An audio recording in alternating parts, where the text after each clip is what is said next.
All right, so we know how to hold the violin. We know how to hold the bow with our special bow hold.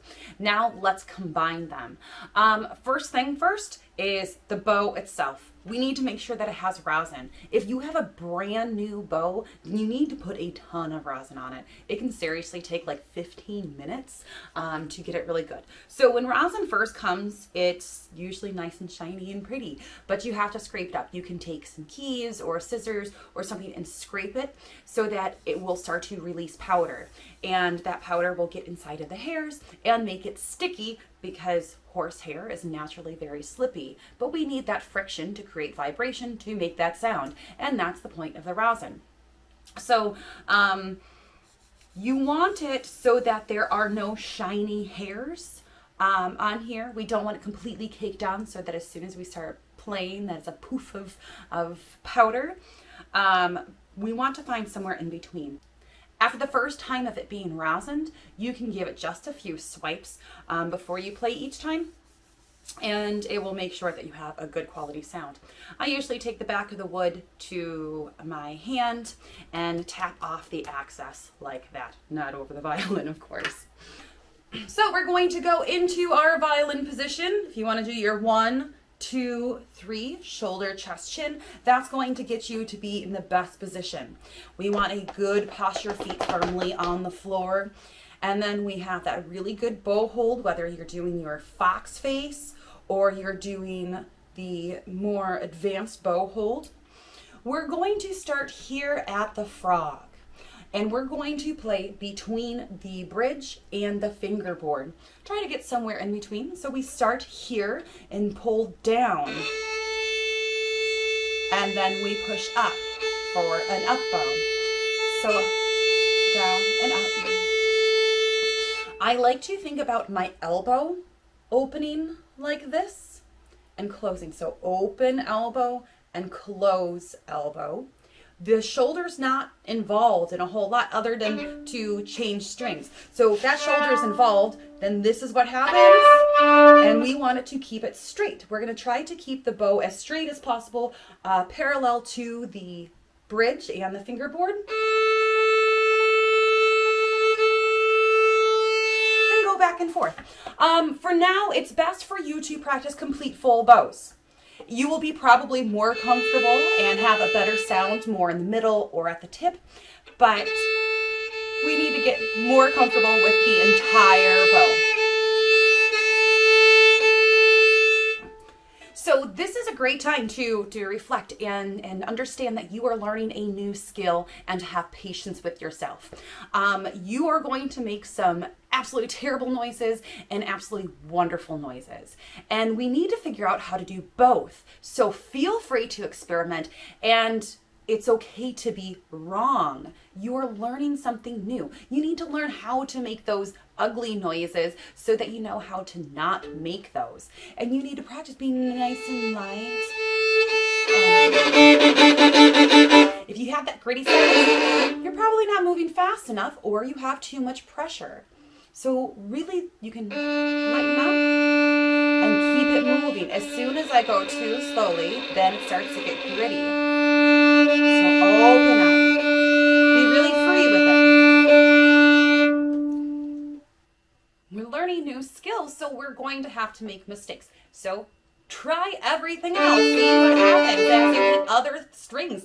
It takes a lot of practice and patience to stay bowing on just one string at a time. Sometimes they seem so close because these angles really are close. We want to balance in between the two strings. And then the really defeating thing is after you've practiced so long to hit only one string at a time, then we start double stops and we do 2 strings at a time. So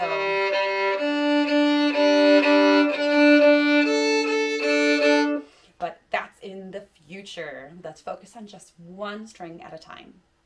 A good way to practice keeping a straight bow, this is a fun one, is to either have somebody hold the bow for you. You're going to leave it at the tip on the string and have somebody hold the bow for you, or you can reach around like this. Make sure you have a really good hold with your shoulder. And you can trace your hand all the way up and all the way down. Just a really light hold so you can feel what is actually happening. How's that elbow? And then another practice would be just to roll back and forth. G, D, A, E, A, D, G, just going back and forth. So to get you started, let's do a few exercises. Let's do 4 quarter notes on the G string, then we're going to roll over to the D string and do 4, roll over and do 4 on the A, and roll over and do 4 on the E. And when I say roll over, that means we're going to just simply roll over like this. So 1, 2, 3, 4, roll over like that. We're not going to lift the bow at all. Let's try out 4 on G, 4 on D, 4 on A, 4 on E. Keep that bow moving and it will get better. 1, 2, G, go. 1, 2, 3, 4. Roll over D string. 1, 2, 3, 4. Roll over A string. Roll over.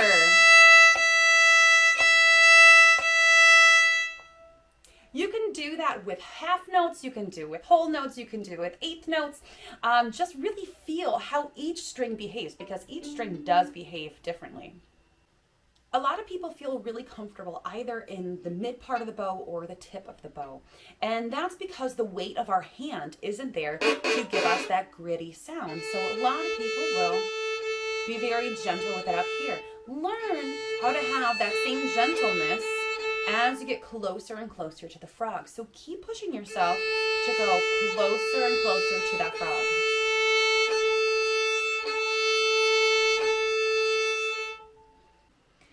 If you're having a hard time getting a full bow, you can use some tools. You can put stickers on the wood of your bow. You can use clothespins. So if this is where you're super comfortable, put some clothespins there and play that. And then expand it out. Give yourself a couple more inches. And keep doing that same beat, that same pulse. Give yourself a few more inches.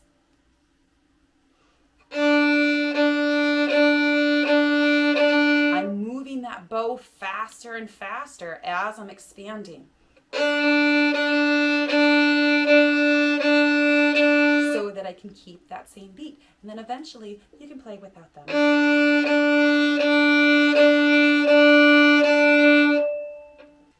Keep checking your posture, your bow hold as you're doing this. Lots of things are moving or feeling like they're moving. So double check that you are seated up properly, you're holding your violin properly, and your bow hold is on point. Now, something that isn't discussed enough is that we need to keep this in the same spot every single time. And because we're teaching this arm what to do. So if my A string is here, and I then decide to hold my violin like this, my A string isn't there anymore. So I have to teach my body to go here. But then if I pick up my violin the next time it's over here, I have to teach my body to come over here.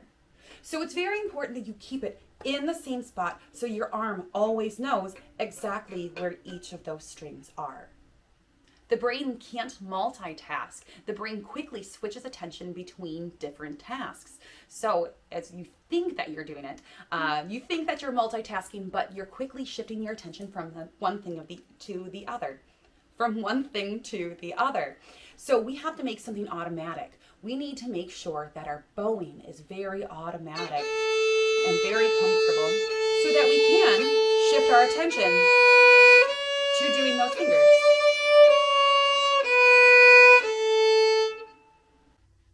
You can practice in front of a mirror to see if you are keeping a straight bow. Another way to do this is to find a wall or a door frame. I have this pillar in my basement. So position yourself so that you're standing up straight, but you're going to have the back of your arm, your tricep against that wall so that your arm can't come backwards. You're going to stand properly and then open up that elbow.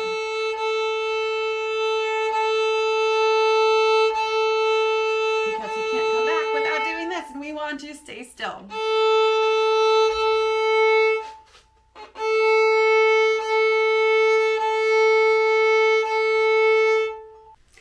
this video was helpful for you, please like and subscribe to stay in tune for our next tip. Leave a comment below of what else you might need help with. Good luck, and practice makes awesome.